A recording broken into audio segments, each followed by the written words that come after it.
Hey everyone. For today's lesson we're going to be taking a look at the different parts of the guitar. Then we're going to discuss how to properly hold the guitar, and then we're going to look at where to place your right and left hands. So to begin, let's talk about the different parts of the guitar. The guitar is essentially comprised of three different sections. We have the headstock, we have the neck, and then we have the body. Now on the neck, you find running across the top of the neck and extending on top of the body, the fingerboard. And on top of the fingerboard we have frets, which are the metal strips that run perpendicular to the fingerboard. Of course, a standard guitar like this one, and like the electric guitar that I have here, contains 6 different strings. Each one of those strings is tuned to a different pitch, and from the lowest pitch to the highest pitch, we have the string E, A, D, G, B, and then E again. Now as I played through those strings, you might have noticed that the pitch is moving from low to high, right? And the lowest pitch note that we have, or lowest pitch string I should say, is the one that is closest to your face. The highest pitch string we have is the one that's closest to the floor. That string is what we refer to as string 1. So string 1 is the thinnest string, it's also the highest pitched string, and it's the string that is closest to the floor. So string 1, string 2, string 3, 4, 5, and 6. Sometimes you'll also hear people refer to these strings in groupings of 3. For example, the treble strings, which are the first 3 strings, strings 1, 2, and 3, and the bass strings, strings 4, 5, and 6. If we move past the strings onto the other part of the body, we encounter the bridge. The bridge is where the strings tie into the body, and they are held in place, in the case of this acoustic guitar, by bridge pins. Sometimes they're made out of plastic, these ones actually are made out of wood, but they're pins that push down into the top of the guitar to hold the strings in place. And running underneath the strings, resting in between the strings and the bridge, is usually a piece of plastic or a piece of bone. We refer to this as the saddle. So you have the bridge, you have the saddle, you have the strings resting on top of the saddle, and then you have the pins that hold the strings in place. All of that is designed to help to transfer the energy of the string to the top of the guitar, which is what vibrates and gives the guitar its sound. Of course, we also have a sound hole, which helps to amplify or to direct the sound forward out of the instrument. Moving back to the headstock side of things, we see, of course, that we have tuning posts, where each of the strings are then tied into place on the headstock. And then attached to those posts we have tuning pegs, which are used to tune the strings, to turn the strings higher or lower, to increase or decrease tension, to raise or to lower the pitch. And other than that, I think that is pretty much it. When you go to an electric guitar, it doesn't get any much more complicated than that. You still have 6 strings, you still have a neck, fingerboard, frets, tuning posts and pegs, a bridge which is a little bit different in design but generally functions the same. And then of course you have pickups. You have 2 pickups here, volume and tone knobs, and a switch to switch between the pickups. But again, the most standard aspects of the instrument are virtually the same.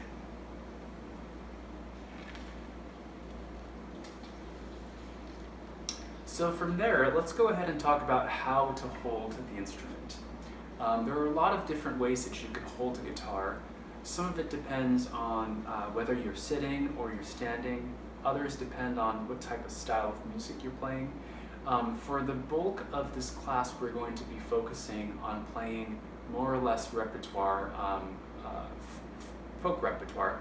And so we're going to learn how to hold the guitar in a folk style. So all you need to do is just rest the side of the guitar onto your lap. If you are right-handed, you would put the guitar onto the right lap as such. And what you want to try to do is to aim for a place where the guitar just sits in the nook between your lap, the crook of your arm, and right up against your chest. You don't want to have the guitar too far out where you have to lean into it. You don't want the guitar to be too far back where you're having to hunch over like this. You also don't want the guitar raised up way high like this, or alternatively way down like this. You're looking for a pretty much balanced neutral position. The neutral position is there so that we have as little tension as possible when we're playing, so that we are relaxed, so that we can focus just on moving the parts of our body that are necessary in order to get the guitar to sound. Right? So, lap, crook of the arm, and against the chest. That's 3 different points that the guitar is interacting with your body. Now, what you'll find is if you do this correctly, especially when it comes to using a steel string or a nylon string guitar, that the guitar should more or less be stable without you holding it with your hands, as I'm doing now, right? If you find that you need to keep your hand on the instrument to keep it stable, then you want to kind of adjust how the guitar is being positioned between the lap, the crook of the arm, and the chest. But it should be more or less stable so that as you're playing the instrument and you need to lift your hands off to go from chord to chord or to go from lower notes to higher notes, you can do so without the fear of the guitar falling out of your hands. Okay. The other thing I wanted to mention is the angle at which the guitar is placed against your body. Now, everybody's bodies and geometries are different, but generally, the rule of thumb is that if you take your hand, your fretting hand, in this case, since I play right-handed, I'm going to be talking about my left hand. But if you take your fretting hand and you just let it dangle, just like that, so that your elbow is against the side of your torso, and then you lift up the hand so that the forearm is parallel to the floor, and then you turn the wrist so that you have this sort of grip with the left hand open. This is where you want to find the neck and the fingerboard of the guitar, right? Place that in right there. What you don't want is for that elbow to be way back here, hyperextended, or way forward here, because either of those positions or anywhere in between that is going to create that extra tension that we don't want. And again, we're aiming for as much of a relaxed position as possible, right? So, again, to recap, you just let your arm dangle, let that elbow rest right against the torso, lift up that forearm, and then go ahead and place the guitar into the hand. Okay. Once you have that position, then you are in the optimal position to be able to play, especially playing chords in the lower portion of the neck or the fingerboard. This is what we call open position. And that's where we're going to be spending a lot of our time as beginning guitarists. Now for the right hand, or for the strumming hand, again, you're also aiming to have minimum tension and as relaxed of positioning as possible. So again, that crook of the arm is just going to be resting right on top of the body. And if you're planning to strum, which is what we're going to be doing at first, you can see that the strumming action is coming from that elbow. But as you strum, you're also going to incorporate a little bit of movement into the wrist, and then maybe even some tiny micro movements in the fingers and in the knuckles. But that's for another lesson. For right now, we're just looking for that absolute neutral position with the arms. The last thing I want to mention before we go into hand and finger placement is the shoulders. It's very easy to tense up the shoulders when you're playing guitar, especially if you're beginning and you're kind of nervous, or maybe you're performing for the first time and you're even more nervous. It's very easy to hold tension in the upper body. And so you want to be mindful of that as well, especially when you're just starting out. So what I like to do is if I'm getting ready to play, you know, I check all of those things. I look at my elbow, make sure that it's dangling, bring it back up. Look at this elbow, make sure that it's in the body's in the crook of that elbow, right? Then I think about my upper torso, I think about my shoulders, my back, and I want to make sure that all of that feels loose and relaxed, so that when you go to play, it is as effortless as it can be. Okay, so the last thing let's talk about then is the finger placement and the hand placement of the right and left hands. We're going to start with the left hand. And what we're going to try to do here is just to play through notes on one string. And we're going to start with string 6. Again, string 6 is the note E, and it is the thickest string. It's the one that's closest to your face. For now, I'm just going to pluck with my thumb for the right hand, but we're really focusing right now just on the left hand. So if I pluck that string, and I try to press down on fret 1, so again, the frets are these metal things that run across the fingerboard. This would be fret 1 here. There's a lot of space that you can actually press down onto that fret. The optimum place to press down on is right behind it. So what happens is that when you press down on the fret itself, on the actual metal, you end up with a tone that is somewhat muted and somewhat dead sounding, muddy. Not the best tone for a guitar. So what you want to do instead is, rather than press down right on top of the metal, you're going to move that finger just slightly back behind the metal. So hopefully you can hear that difference. So here it is again, this is with the finger on the metal. And then here it is with the finger right behind the metal. It's a very subtle difference. It might be hard to pick up on camera, but if you try that at home, you should be able to hear the difference. It should be pretty apparent. Now, you also have to be careful though, as you're pressing down on the fret, right, or specifically behind the fret, that you don't go too far back behind the fret. Because when you do that, you get another sound that we don't want, and that's buzzing. So if you go directly behind the fret, you get the best tone. If you go too far behind the fret, closer to the fret below that, you get that buzzing sound, not good. So let me demonstrate that one more time. I'm going to choose a different fret this time, just so you can follow along. I'm going to go to fret 5 on string 6. So here it is, 1, 2, 3, 4, 5. And in order to play fret 5, I'm going to find that metal fret, but then I'm going to place my finger directly behind it. Right? Versus on top of it. Here you can hear the difference a little bit more. That's the muted sound. That's the clear sound. Too far back, you get a little buzz, which we don't want. Okay, so that optimum position is right behind the fret. Now, the other thing I wanted to mention about the left hand is actually how do you press down, or what part of the finger do you use in order to press down on the fret.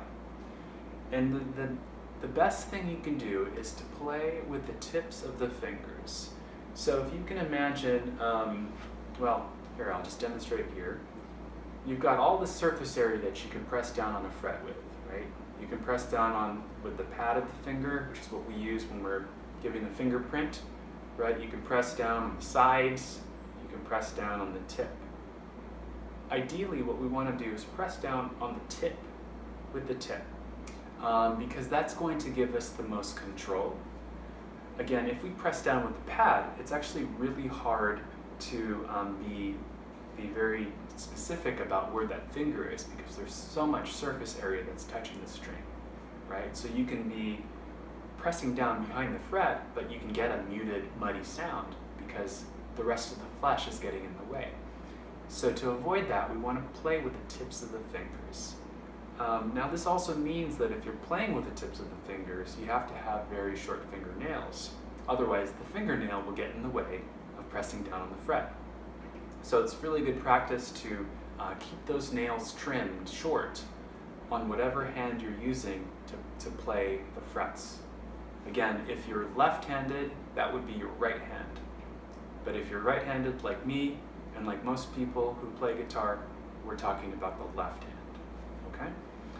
All right, so now we're gonna move on finally to the right hand. Now there are so many different techniques that you can use with the right hand. Some people even say that in terms of guitar or stringed instruments, the left hand is the artisan and the right hand is the artist. Because the right hand is really responsible for a lot of what makes the music expressive. It's responsible for the dynamics, in other words, how loudly or how softly the instrument is hit or played. It's responsible for articulation, how long or how short the notes are held, for tone or timbre, which is the difference in the color of the sound, right? A warm sound versus a bright sound. So the right hand has a really important job. And because of that, there are a lot of different techniques that you can use with the right hand. Some of them are very specific to different styles of music. For example, classical uses a very specific style of right hand technique. But for basic right hand technique, there are two things that we're going to be working on in this class. The first one is using a pick. And a pick, or a plectrum, you can call it that. It's just a plastic piece of, triangular plastic piece that you hold in between your thumb and your index finger. You sort of clamp it in between, and you use it to hit the strings. Gives you a lot of projection, a lot of clarity to the guitar. Or you can use the thumb and the index finger. Same approach, I take that exact same chord and I play it with the thumb. Different tone, right? Different volume as well. And here's the same chord again, but with the index finger. Again, different tone and different volume. Might be really hard to discern as a beginner, but the more you get used to the sounds that you make as a guitarist, the more discerning you will be with those sounds, and the more you will sort of kind of reach for a specific sound that you have in mind. And that sound that you have in mind that you're reaching for will tell you which of those tools that you want to use, whether you're going to use the plectrum, the thumb, the index finger, or anything else for that matter. So, as you're plucking, let's go back to that single notes on the 6th string. We're going to go back to fret 5 now. Right? Now you can see that as I'm plucking this, I'm going to use my thumb, and my thumb is going to strike the string 6, and it's going to strike it from the top moving down, so in a downward motion from your face to the floor. We call this a downstroke.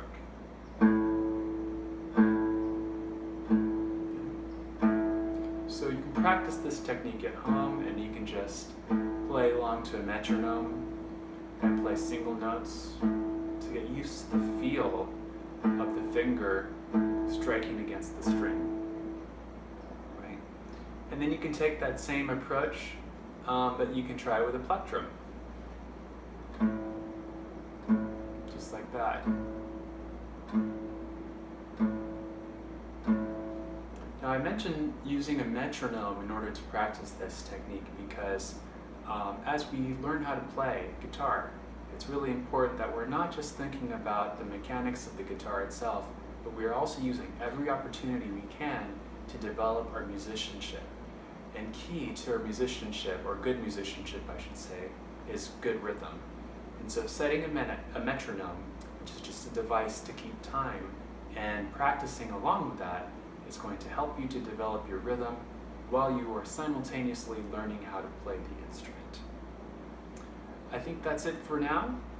So I hope that was helpful to you. If you have questions on any of this, you can post questions on the forum, or you can bring them up during our next class meeting. Thanks so much.